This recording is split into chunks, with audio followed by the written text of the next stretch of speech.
Okay, so I was hoping to get my newest case study out by the end of March, but I'm gonna be away the weekend that I would film, so it'll likely be out sometime in early April. In the meantime, I thought I'd try resurrecting a past video. You might remember back in October 2018, I made a video on Spirited Away and its main theme. I liked it, y'all seemed to like it, Studio Ghibli did not, and took it down. Now this is not a condemnation of them, I respect their work, it's their IP, they can decide what does and doesn't encroach on it. But I still wanted it to be available to all of you, so I re-edited it to the point where I think it should be okay under fair use. For those of you who have seen it, it's essentially the same video, except most of the film audio has been removed, which makes it more in line, I think, with other essays about it on YouTube. For anyone who hasn't seen it, enjoy.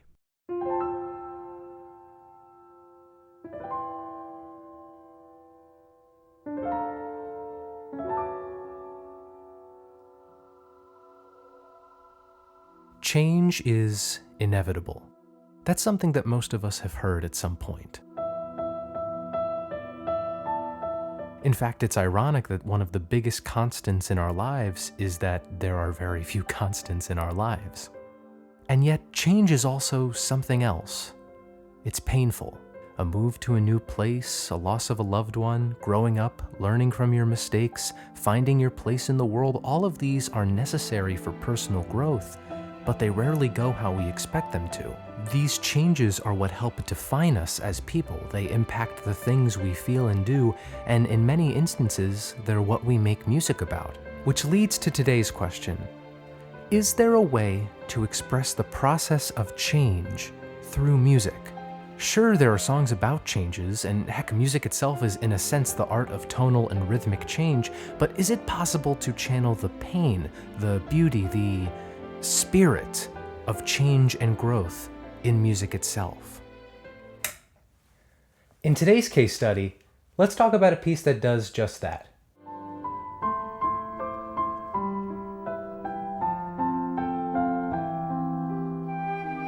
Spirited Away is the breakthrough picture, at least in the Americas, of Japanese animation studio Studio Ghibli. The film was directed by legendary director Hayao Miyazaki, and it remains one of the most critically acclaimed films not only in the studio's filmography, but in all of animation. Also, in case you haven't seen it, spoilers, fam. The story follows Chihiro, a young girl moving to a new place with her family. While trying to take a shortcut to their new home, the family encounters a mysterious tunnel. Chihiro's mom and dad decide to go in, though Chihiro herself is hesitant. At the end of the tunnel is a massive field and a lavish but empty town. While exploring, Chihiro's mom and dad decide to sit and chow down on some random food. And Chihiro's all like, hey guys, stop hogging all the food. And her parents are like, would you stop swining? And then she wanders around and finds this bathhouse, and this guy's like, if you don't get out of here, you're gonna be so screwed. So night falls and she goes back to her parents and she's like, you guys look pretty conspicuous. I am so sorry. What follows is a twisted tale involving shadow people, twin witches, dragons, worker mothballs, roasted newts, sludge boys, giant talking babies, implicit themes of consumption and the loss of identity in a capitalist system, trains, and so much more. But before we get into the movie, I want to talk about what's considered to be its main theme, One Summer's Day by Joe Hisaish.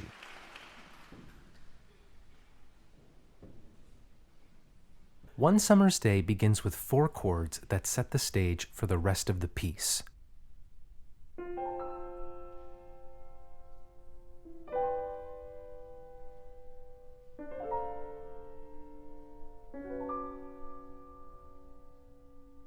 Now, if you're anything like me, those first 3 chords weren't too surprising. In fact, if you simplify them, it's a 4-1 flat 7 progression. But then you add the extensions and major 7s, and it becomes a bit more complex. Still understandable though. And then that 4th chord hits.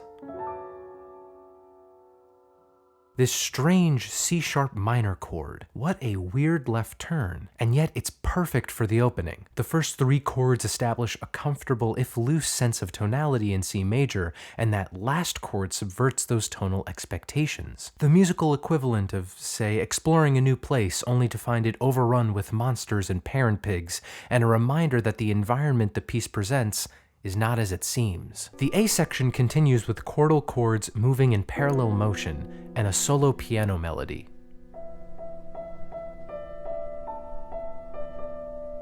Again, the notes used in the melody and chords imply C major or A minor, but the way the chords move creates this vague, uncertain feeling.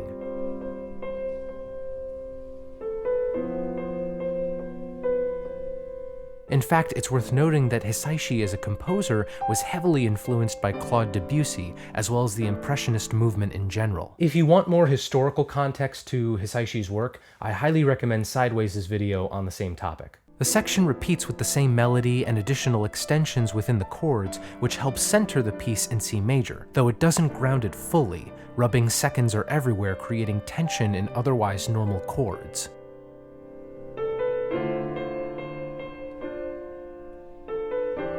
This second repetition, however, moves into an 8-measure transitionary section that might be my favorite 8 measures in the whole piece.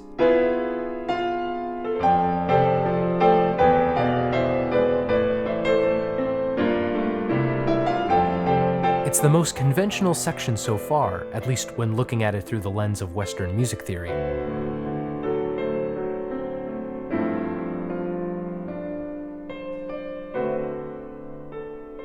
Performance intensity takes a dip for the B section, which takes the conventional tonality from the last section and adds this gorgeous melody. That said, the ends of phrases hold some surprises. The key is centered, though not set in stone, and these odd turns remind you that the sense of tonality is not certain. Also, this brief tonicization to F minor that extends the second phrase.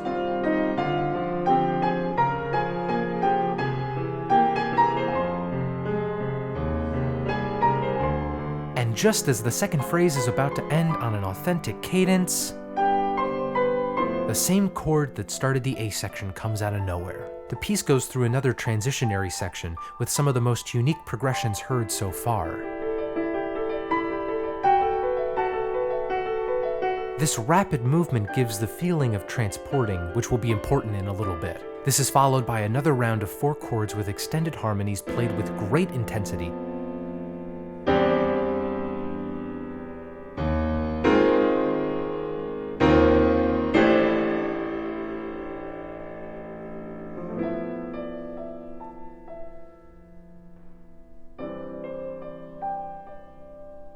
Then we return to the B section, which is, aside from some added harmonies in the first phrase, nearly identical to its first appearance.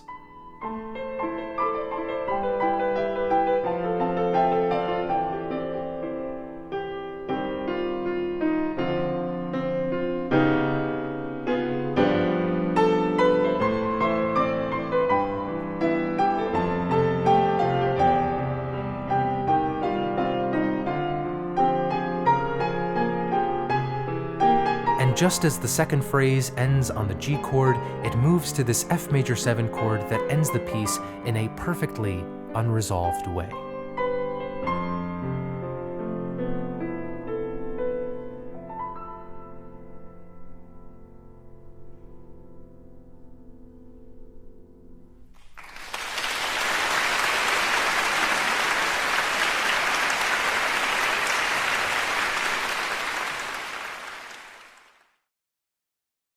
The biggest takeaways for the piece right now are the tonality, often uncertain and fluid, and the form, how and where each section is placed. However, as rich and thoughtful the piece is, I'd like to spend the rest of this video talking about how it's used in, and how it enhances, the movie it belongs to.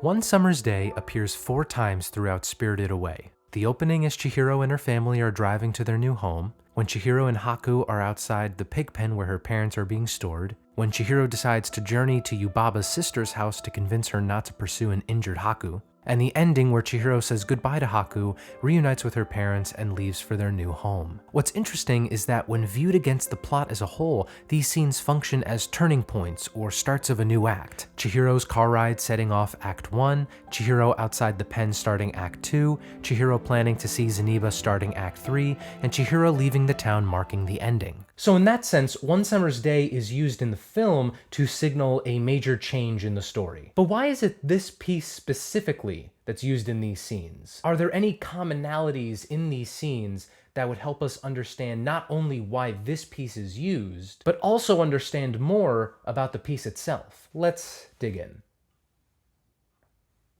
Was that another pig pun? The opening scene features Chihiro holding a bouquet from a friend in the back of her parents' car as they move to a new place. Her mom and dad are optimistic, but Chihiro really isn't having it. Eventually, the dad realizes he took a wrong turn, but decides to cut through what he believes to be a shortcut, which leads him to the tunnel. So what's going on in this scene? Well, there's Chihiro's apprehension to this new change, so there's the theme of journey, change, identity in a new place. Her parents also play a big part in the scene, so the idea of family too. Specifically, her parents tell her that she'll enjoy this new place, but not in an especially reassuring way. More like, we're doing this whether you want to or not. Finally, regarding the piece itself, it gets to the end of the first B section before transitioning into this more jaunty, energetic section, almost as if Chihiro's dad is taking over the piece from Chihiro herself or whoever the performer may be.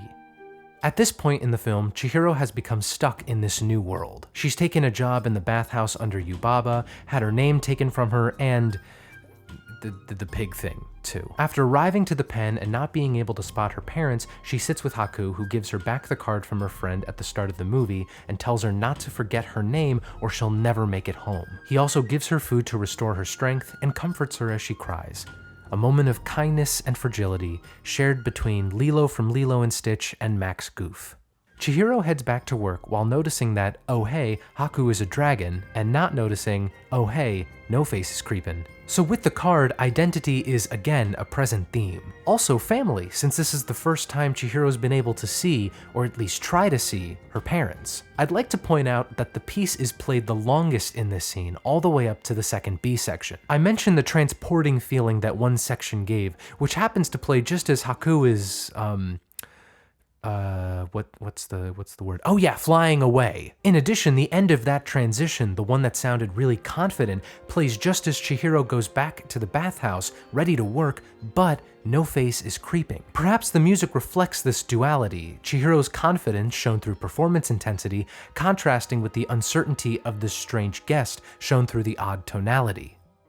After a rough encounter with some paper planes and Yubaba's twin sister Zeniba, Chihiro gives a badly injured Haku food from the river spirit. He spits out a gold seal which he had taken from Zeniba. Chihiro decides to go to Zeniba herself, hoping to ease the rift between the two, but also risking herself and Haku's well-being. Now, here's the thing. The theme of journey is clear since Chihiro is making plans to go on one, but what about identity and especially family? Chihiro's parents are rolling around in mud, but she's gonna go talk to some witch? What the hell is this now? But this scene is a big shift for Chihiro as a character. She's learning to take matters into her own hands and not let someone like her parents or Haku or the Boiler Man make choices for her. In other words, by putting the journey to save her parents on hold to help Haku, Chihiro is making a huge leap forward with her sense of self, her identity. And it's here where the piece becomes a theme of identity more than anything else. So the last time a section from One Summer's Day is heard is just as Chihiro, with both her and Haku's names restored,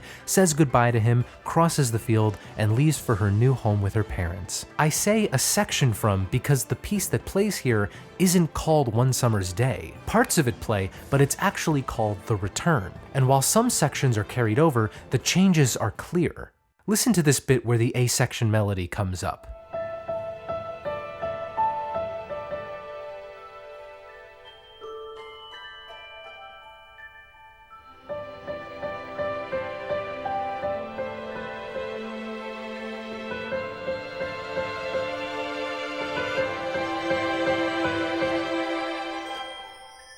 So what could that mean? Well, simple. Just like the piece, Chihiro's changed. Though the memory of her journey is there, she's grown as a person, and thus the music reflects this.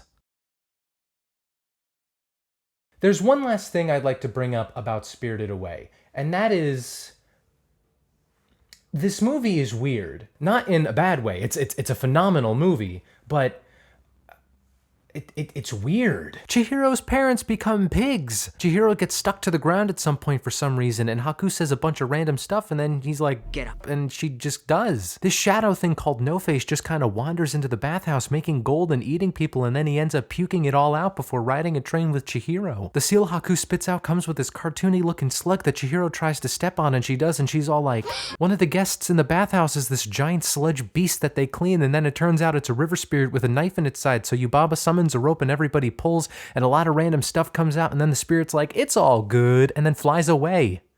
This movie is weird. And at the same time, none of it's explained. There's no scene where Yubaba sits down and just explains the lore and the backstory of this whole world. It's just presented to you and Chihiro for what it is. And in that sense, One Summer's Day is the perfect theme for this movie. Its ever-changing sense of tonality, the abrupt shifts in performance intensity, the fact that it takes so many harmonic risks, seemingly without reason, and yet it still sounds absolutely gorgeous. The piece reflects the world Chihiro and these characters inhabit to a T, and they both leave a lasting impression.